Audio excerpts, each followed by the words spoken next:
My previous episode was called This Is When I'll Buy These Companies, and in it, I went over my valuation for every company in my portfolio. I gave a range of what I considered to be undervalued, what I consider to be fair valued, and what I consider to be overvalued. And the video got 46,000 views so far. That's pretty good for a few days. It has over 400 comments, so I want to check out some of the feedback. I'm sure it's going to be filled with people saying how amazing the video is and how much they emphatically agree with all my valuations. Let's go ahead and start off with Strong Hobbit. He commented just 4 hours ago. Microsoft is a great company, but it's ridiculously overvalued. Also, the price to free cash flow basis, I would maybe start to build a position around $200, but even then, I would consider it fully valued. $200. My range of fair value for Microsoft is currently $350. We have Connor saying, Joseph, where are you getting these numbers from? How are you deciding what price is undervalued and overvalued? Are you using cash flow models or what? It sounds like you're just pulling these numbers out of thin air. All right, well, I'm not pulling the numbers out of thin air. Let's go ahead and read a couple more of these. We have a comment from Plutus here who says, interesting to see your valuations. Your predictions seem way too optimistic. In my opinion, and unfortunately, have always seemed to be as long as I have followed this channel. There is no margin of safety included, which will leave you little room for unexpected situations. Well, that's not great feedback there. Let's go ahead and move on to another comment here. The Life of Pablo says, sorry, but this video is really useless compared to your other videos. These analyses are a joke. You think the fair price of Starbucks is XY because you think the Chinese business will do well and you think they have a bright future. That's not an analysis. That's going after your filling. This one has 29 upvotes. Okay. Now reading through these comments, there's a lot more similar ones. So what we're going to do in this video is address these comments specifically. The answer is no. I'm not basing my fair value estimates of these companies on a hunch or on a good feeling or how I think things may or may not go in China for Starbucks. And no, I do not think that my valuations are overly optimistic. To the contrary, I actually think they're very realistic and in most cases very conservative. And I want to go through in detail and explain how I got to these valuations with a few examples. So having said that, we have these valuations to get to, and we'll get to that later in this episode. If you want to skip to that part, I'll leave a timestamp in the video. For right now, we have to do a portfolio update, and I have to go over last quarter. We just barely closed out Q3 of 2022. So let me start off with the past 30 days. I took a screenshot of it so we know how we did in September. I was down 9.5% in the month of September, which is a total of $34,000 gone. Over $1,000 per day during that month. That was one of the worst months ever in my portfolio. In fact, I think it's only rivaled by the COVID sell-off. That's the only thing that really comes close to this. A nearly 10% drop in value in a single month. Now, comparing this performance to the S&P 500 from month to month, this is one of the rare months during the sell-off that my portfolio has actually performed worse than the S&P 500. So I actually lost more value than SPY. Part of this was driven by Apple going down 9.45%, and that's my largest holding. So I lost nearly $5,000 in value in Apple alone. And then the other majority of this was driven by the consumer companies. Disney was down 13% in the month of September. Church & Dwight has not held up well during this sell-off. It's down 14%, and Nike stumbled the hardest with their recent earnings report, going down 20% in the month of September. So these companies really dragged down my P&L during this time period. Now, September was really bad for my portfolio, but if we actually zoom out a little bit further and look at the entire Q3 of 2022, which goes through the months of July, August, September, if we look at that 90-day period, my performance wasn't nearly as bad. In total returns, I was down 1.73% over Q3 of 2022, which means I lost a total amount of capital of $5,637. That's over the 90-day period. To put that into comparison against the S&P 500, SPY actually had a relatively worse performance, going down 4.83% in total returns with dividends reinvested. So the month of September was pretty bad, but Q3 of 2022 wasn't too bad overall. We still beat out the S&P 500, albeit by a small amount. Now, during this time period, I also had a lot of companies continue to pay me cash flow throughout this whole ordeal. As the stocks were trading up and down, I have a constant cash flow of dividends coming coming in, and this is what it looks like. This is all the dividends my portfolio was paid from July, August, and September. It totals $1,760, which is pretty decent. That's a decent amount of money to be able to reinvest back into these companies. So when I'm doing reinvestments and constantly dollar cost averaging back into my companies, a lot of these reinvestments actually come from dividend payments. I'm not depositing all the money myself. This is always a dream of mine, to build up a portfolio big enough that I didn't feel like I'm the only one contributing to it. I feel like there's a helping hand. And now I'm to the point where my portfolio is that helping hand. It's paying me enough in dividends that part of my dollar cost averaging is coming from those dividends alone. And that feels like a very good spot to be at. Another thing that's interesting that I'll highlight over the past 90 days is that my companies are painting a different picture than what the overall market's painting and market participants. Investors are talking about Credit Suisse as the next 2008 event. The global financial crisis has begun. This big bank is going to collapse and it's going to be the doom and gloom of the entire world. There's other articles that I came around, and frankly a lot of talk about a nuclear apocalypse with Russia. I kid you not, this is the type of stuff people are talking about right now. This is what a lot of investors are focused on.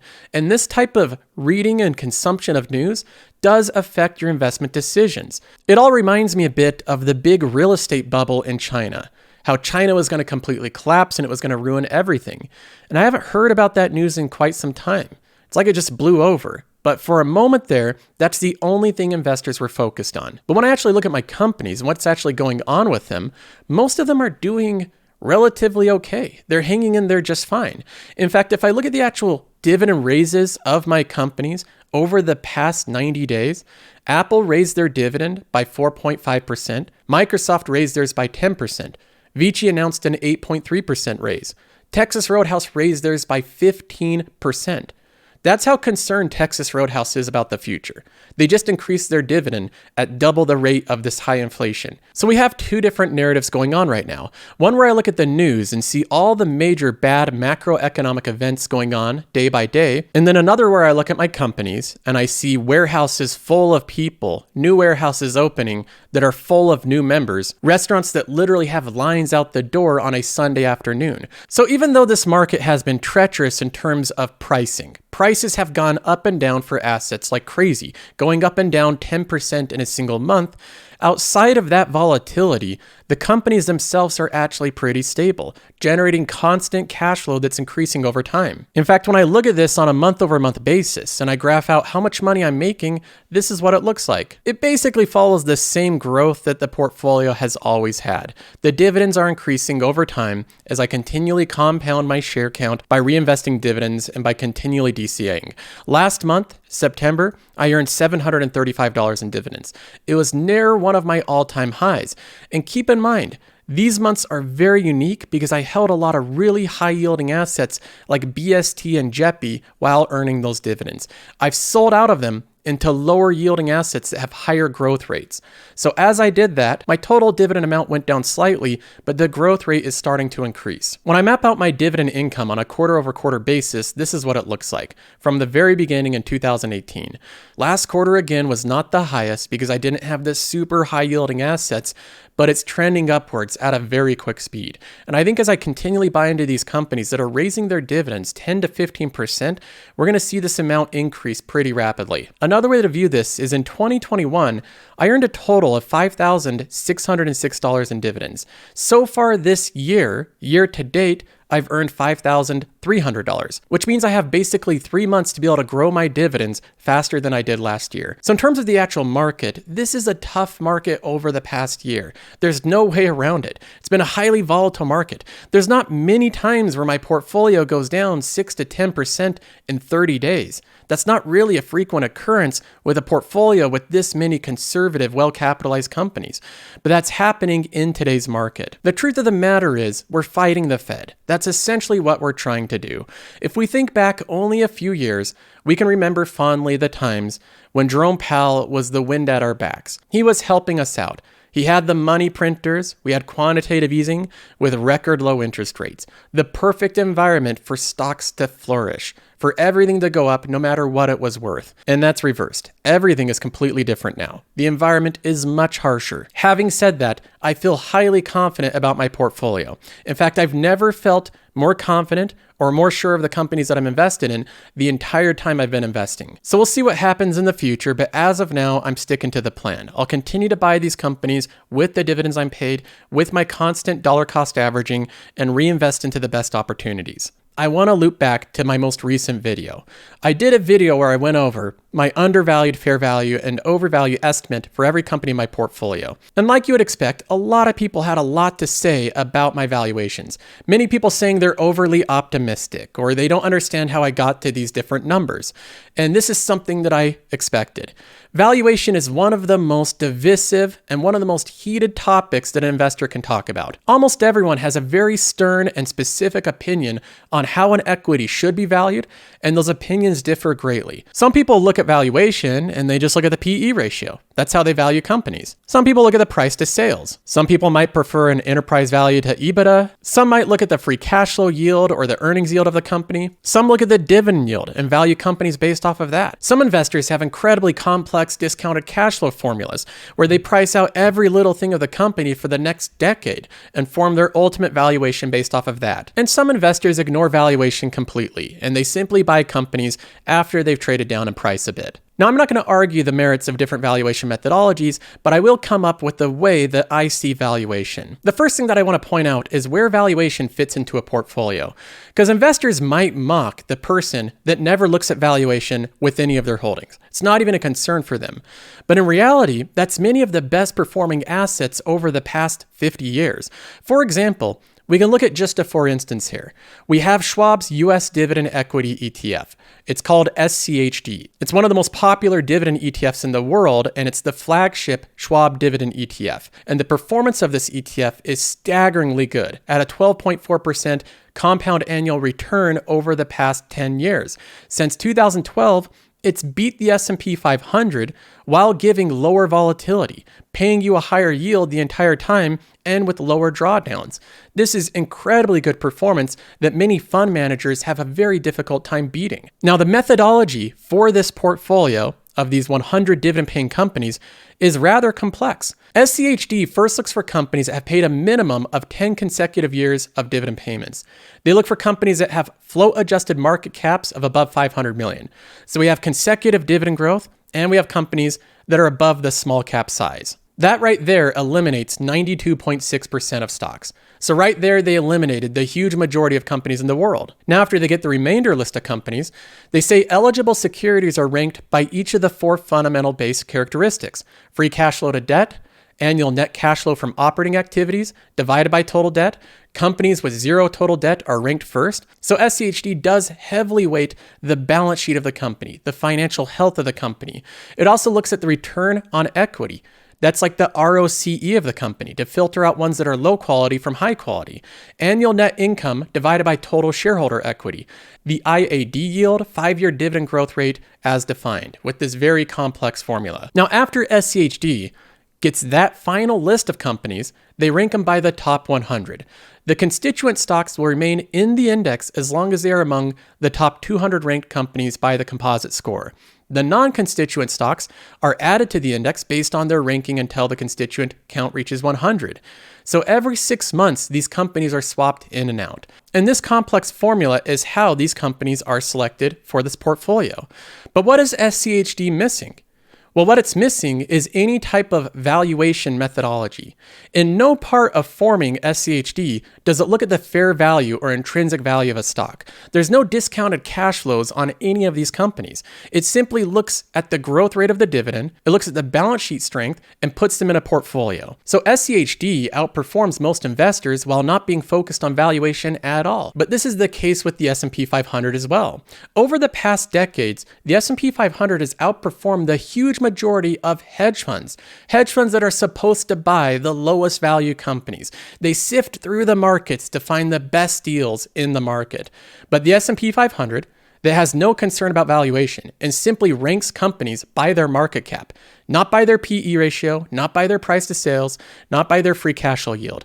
It only ranks them by market cap, and this index is incredibly difficult to beat. So if valuation was the only thing that mattered when buying a stock, then why does SCHD perform so well with paying no attention to it? Why does the S&P 500 perform so well without paying attention to it? Or the QQQ, or many other great indexes? Well, I think the reason is, even though these don't give focus to valuation, they give focus to a lot of other important aspects.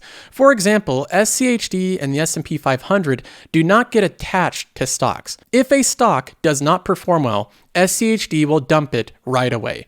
The next 6 months that comes along, the next time that it rebalances, it dumps around 40% of the companies it's invested in. They're out of the ETF and new companies are in. If you don't perform well, you're gone. That's part of how SCHD operates. The S&P 500 is very similar. Companies that are performing well, they move up in the index. It tracks them as bigger and bigger holdings. Companies that don't perform well, they get replaced by companies that are. The S&P 500 has around 7% turnover, so it's constantly, every single year, dumping out companies and buying new companies that are better performing. And I think that's important to highlight. It's not just that we should look for companies that are undervalued or fair value.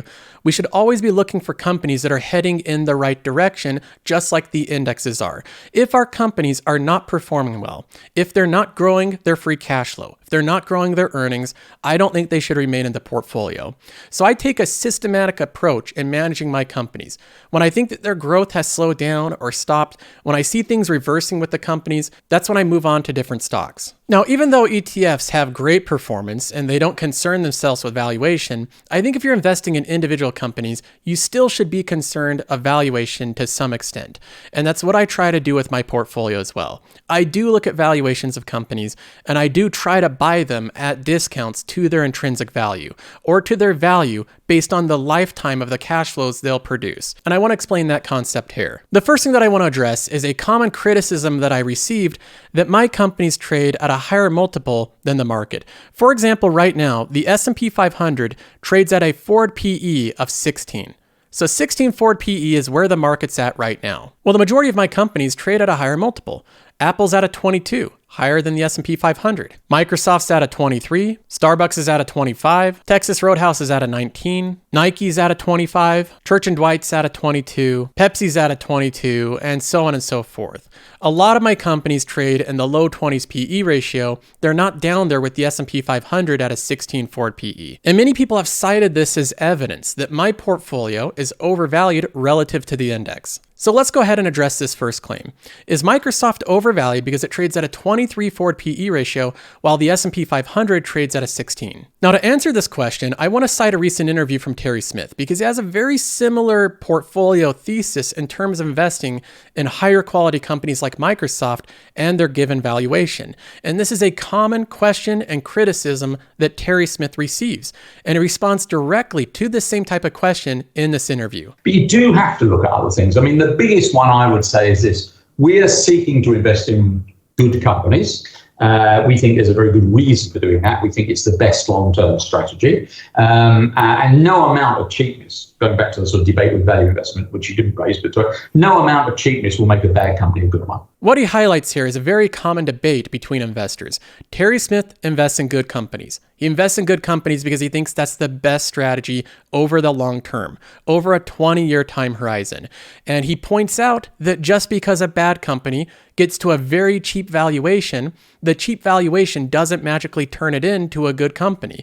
So he sticks to good companies no matter what the valuation is of bad companies. And he goes on to explain in further detail why he has this thesis. It doesn't matter how cheap the shares are. It's not going to become a good business, right? Airlines are not going to become a good business because the PE is low. He laughs at the industry of airlines. This is one of the value traps that investors have fallen in time and time again. It's true that Microsoft is trading at a 23 PE ratio, higher than the S&P 500. So maybe we could look at a company like Delta Airlines. If the logic follows that the PE ratio is the determining factor in if a company's undervalued or overvalued, then Delta Airlines trading at a 4.6 forward PE ratio must be an absolute steal right now. This must be the best value company in the market. And that's what investors have thought time and time again with these type of companies. They're value traps that suck in even good investors at times. Warren Buffett invested in the airlines and lost $5 billion.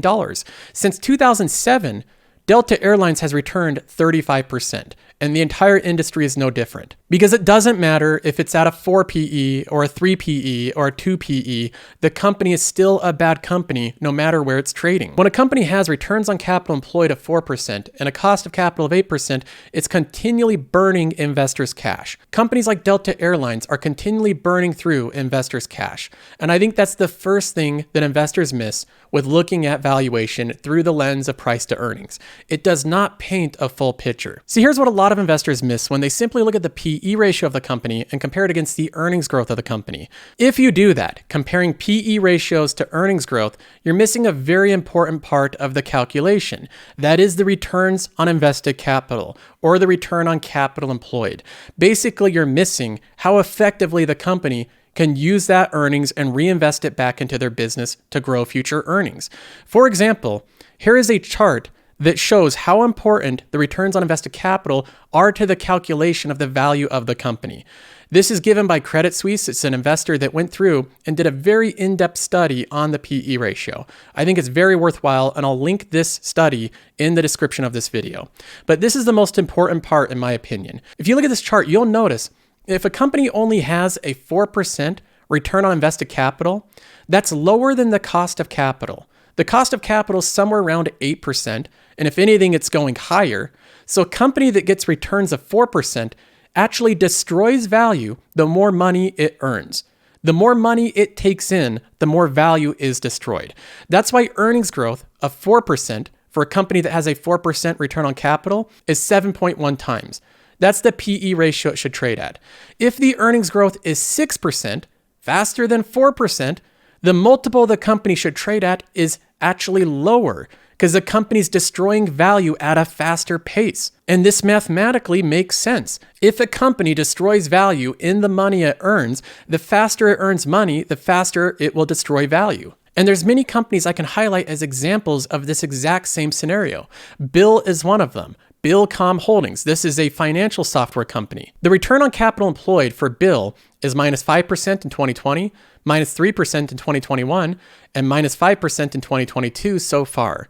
Every single quarter of every single year, they've burnt more money than they've made. In essence, the reinvestment rate currently is actually destroying value, not creating value. And this mimics the return of the stock. Over time, as a company continually churns through cash, burning more and more of it, because their cost of capital is higher than the returns on capital, the stock price will drop. This one's down 50% from just last year. Palantir is another example of this that I can highlight. So far, every single quarter of Palantir is a quarter of negative ROCE. Their investments have returned less cash than the cost of capital. This has led to value destruction in the company's stock price over the past year, and this will continue until the ROCE of the company, the returns that they earn, are above the cost of capital, which is right now around 8%. Now, on the other side of things, companies that can routinely take money from investors and reinvest it at a higher rate deserve to trade at a higher multiple because they're continually, routinely creating and generating more wealth for the investor. For example, we can look at a company that's, let's say, growing its earnings at around 10% per year. If the company has a ROCE of 4%, that's below the cost of capital, so that earnings growth is actually burning investors' cash, losing value. In that case, according to the actual fair value of the company, it's worthless. If it can't increase its ROCE, it is a money-destroying machine. If the company does earn an 8% ROCE, which is the exact cost of capital, then it will trade at the commodity price of 12.5 times. That's basically the price right now that says the company's neither creating value nor destroying value. It's basically just doing the same thing. And that deserves a 12 times multiple. If we increase the returns on capital up to 16% with a 10% earnings growth, the company now should trade at a 22 forward PE. Well, let's look at an example of this. Right now, Texas Roadhouse is a company that trades above the market in terms of PE ratio. Trades at a 19.6, so we can round it up and say basically at a 20 forward PE ratio. The earnings growth of Texas Roadhouse has been relatively quick.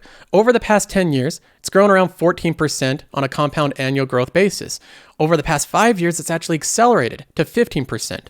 Now, it might not go to 15% forever, but I think that Texas Roadhouse will be able to keep their EPS growth at around 10% or above. Now, if we look at that metric, the returns on capital of this company, it currently has a return on capital of 16%. So let's go ahead and look at the chart again. So Texas Roadhouse has return on capital invested of anywhere from like 14 to 18%. We can average it around 16%, and then their earnings growth are well above 10%. Right there, based on this formula, with a cost of capital of 8%, that means that Texas Roadhouse is worth around a 22 forward PE ratio. Right now, it trades at a 20 forward PE ratio, and that's assuming a 10% earnings growth rate, which over the past 5 years, it's grown at 15%. So even assuming the growth rate of Texas Roadhouse slows down dramatically from 15% to 10%, it's still undervalued, even with these conservative assumptions. The company should be trading at that 22.4 forward PE ratio, even with earnings growth slowing down. But if earnings growth remain 15% or above for the next 5 years, then the company's heavily undervalued. So when I look at the valuation of Texas Roadhouse, I think this company is undervalued. I think the fair value is around 105. That's based on its growth rate of its EPS, averaging 15% for the past 5 years, 14% for the past decade. Even if you go back to the past 20 years, they've kept above a 10% growth rate.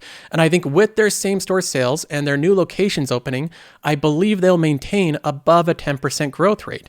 I think the company has around a 16% return on invested capital. That means the company should be trading right now at above a 25 forward PE ratio, and the company currently trades at a 19. So I think the company's fair value is around 105, overvalued in the range of 135, and right now, where it's currently trading, I think it's undervalued. Now, moving on from Texas Roadhouse, we have to talk about Microsoft. This is a company that many people had a lot of pushback saying that my fair value estimate is wildly optimistic and that I'm accepting a lower return when investing in Microsoft. My Microsoft fair value analysis is $350, and I stand by that. Currently, the company trades at $239, which means I believe there's around 46% upside in this stock before it gets to where it should be valued. So let's go ahead and look at Microsoft here. The big problem with Microsoft is it trades at that 23.5 forward PE ratio. And again, the S&P 500 trades at a 16 on average. That means that based on the PE ratio, Microsoft is 40% more expensive. That's how much more you're paying for Microsoft in relation to the S&P 500, based on a price to earnings multiple. But again, Microsoft also has differences in the economics of their business. For example, if we look at that very important returns they're getting on the capital that they employ, Microsoft's ROCE is at 30%. So Microsoft's is at 30%. The average of the S&P 500 right now is 16%. That means if you do the simple math, Microsoft's ROCE is currently 87% higher than the total of the S&P 500. The returns on capital are almost double the average of SPY. So think about it this way. You're paying a 40% higher price for the earnings of Microsoft, but you're getting 87% higher returns on capital employed. That's the trade-off here. The investor's concerns are correct. You're paying a higher price, but in reality, you're getting a better deal because a higher price you're paying is buying you better returns. So that's part of what I factor in. The high amounts of consistent ROCE from Microsoft. They earn a lot of money from their investments, and I believe that will continue for a very long time in the future with their major investments into Azure. I think their returns on capital employed will go up from 30%, not down. The next thing that I look at, of course, is the growth rate of the company. Over the past 5 years, Microsoft has a compound annual growth rate of their earnings at 21.8%. Over the past 2 years, it's 24% annualized. Now, this is obviously incredibly fast and a very high bar to continue doing. I don't suspect that over the next 10 years, Microsoft will compound their earnings at 20%. I think that is a little optimistic to predict, but I do think they can do it at 10%. If the economy generally grows at 3%, I think Microsoft can grow at 7% above the economy and get a nice 10% CAGR growth. I think that's very realistic. In fact, even looking at the analyst estimates for Microsoft's earnings growth, it is routinely every year above 10%. Every single year for the next 5 years, it's in the mid double digits. In fact, many of the years, it's in the high teens. So the analysts are predicting 15 to 20% earnings growth. And based on the past 10 years, Microsoft almost always beats the analyst estimates, meaning that those estimates are likely undershooting Microsoft's earnings growth, not overshooting it. So let's go back to the formula here and see how Microsoft plugs into it. Well, the earnings growth of Microsoft is going to be above 10%. That's something that I'm relatively confident of. Every analyst estimate says it's going to be above 10% into the high teens. And then we also have the fact that Microsoft has 85% of their revenue as recurring revenue, highly predictable, with a credit rating as AAA, one of the most predictable and reliably growing companies in the entire market.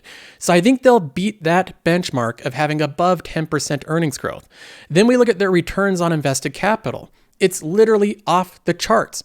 At a 24% ROCE, Microsoft should trade at a 25.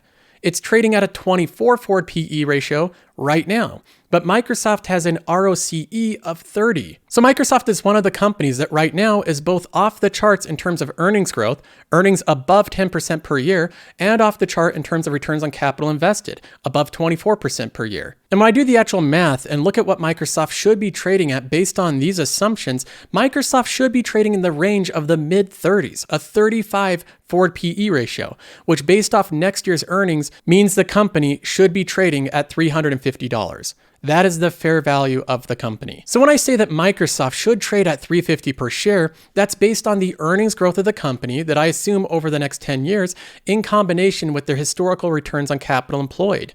And then I also look at a lot of qualitative analysis to be able to be sure this company will continue to grow, like research into Microsoft Azure, research into Microsoft Teams, research into their gaming aspect and subscriptions. This number is not random. It's not a dart thrown at the board. That's not how I picked any of these numbers. And I could go through every single valuation for all of these companies, but the video would be 5 hours long and it wouldn't be a good format for YouTube. So overall, I wanted to highlight a couple examples here to just explain that these valuation assumptions are based on actual formulas and they're based on very grounded assumptions. They're not based on throwing darts at a board or pulling random numbers out of a hat. Now, if you disagree with me and you don't think this is a good way to value a company, that's fine. I'm not expecting everyone to agree with me in how I view valuation of these companies. In fact, I expect a lot of people to disagree. Because like I said, this is one subject where everyone seems to have stern opinions on how valuation should be done for a company. But what I'm doing is explaining the way that I look at it. If you want to invest in cheaper companies, you can invest in the Delta Airline at a 4 PE ratio. You can invest right now into Ford Motor Company at a 5 PE ratio, a third of what the S&P 500 is trading at. It doesn't get much cheaper than that. Now, of course, the company doesn't earn returns above its cost of capital. In fact, it continually shreds investors' money, but that's the type of thing you'll get when you invest in very cheap companies. And I've invested in some of these companies before. I haven't been immune to trying to find the cheapest companies in the market. I've invested in companies like AT&T that trade at a 6 forward PE ratio. It's as cheap as it can get. And like all these other companies that trade at very low multiples, they have very poor financial ratios. The returns on capital employed is 5%, meaning that as of right now, AT&T is destroying money. This company will not generate wealth unless it gets this ROCE above the 8%. So hopefully this explains why I choose the companies like Starbucks over the companies like AT&T. With Starbucks, you're paying multiples in terms of earnings over AT&T, but you're getting a company that has much faster, more reliable earnings growth. And with that earnings growth, you're getting actual value creation, not value destruction. When a company can earn above a 20% return on capital employed, that means that they're continually generating more wealth for the shareholder. So at the end of the day, I'm not saying what investing thesis you should have or what valuation framework you should follow. I'm only explaining what I'm doing and what works for me. I'm investing in compounder companies. These are incredibly high quality companies. They have strong franchise durability. They generate high amounts of free cash flow. They have minimal or preferably zero leverage, meaning no debt. They're non-cyclical. They earn money in good environments and bad environments. In many cases, they have recurring revenue through continual purchases of their items or subscriptions, and they return capital in the form of dividends and buybacks. Once I identify these type of companies and create my investment universe, I put them on a watch list called the compounders, where I look at these companies' price trade over time. And if I notice a significant sell-off in one of these companies, I check out the valuation of the company, and I do analysis analysis to try to determine whether or not it's undervalued. If it's undervalued, I bring it into the portfolio and I start to dollar cost average into it and build a position. And I do that with the stream of dividends that I'm constantly paid for my current holdings in addition to my deposits. Between those two inflows of cash, I build up the new position. And because all of these companies pay me dividends, it adds to my constant inflow of cash, so I can build up the next position a little bit faster. So I hope you enjoyed this little bit of a behind the scenes of how I look at valuation. That's going to be it for this episode. Make sure you subscribe to the channel, and I'll see you in the next one.